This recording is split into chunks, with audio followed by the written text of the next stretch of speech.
Nagmuna ang tambalang Marian Rivera at Dingdong Dante sa telebisyon.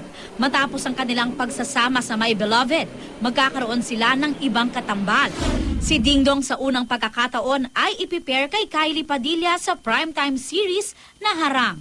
Iikot ang kwento sa bawal na pag-iibigan ng isang babaeng Muslim at ng isang sundalong Kristiyano.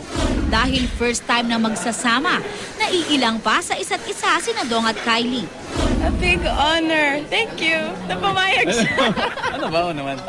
I'm so happy for her dahil I've been hearing so many good kumbaga stories about her. Lalo nung napapanood ko rin siya sa Good Daughter, nakita ko kung gaano siya nag-evolve as an actress.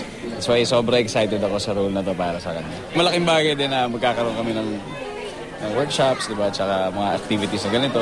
Tsaka yung screen test, malaking bagay yun para sa akin.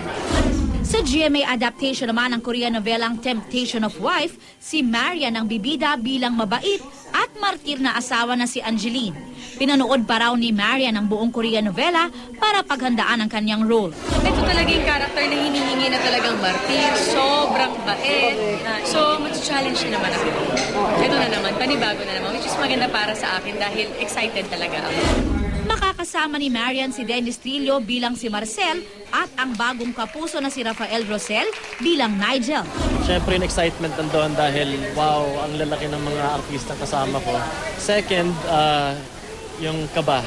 Kasi siyempre they're very respected actors and actresses, kaya I have to keep up with them. Ready na talaga. Although siyempre hanggang ngayon pinapanood ko na namin yung yung DVDs para ma-familiar kami doon sa mga character.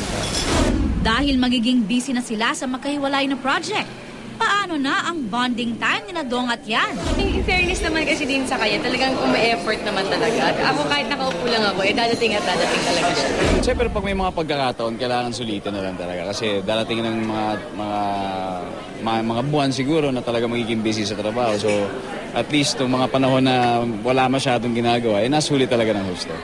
Aubrey Carampel, updated to Showbiz Happenings.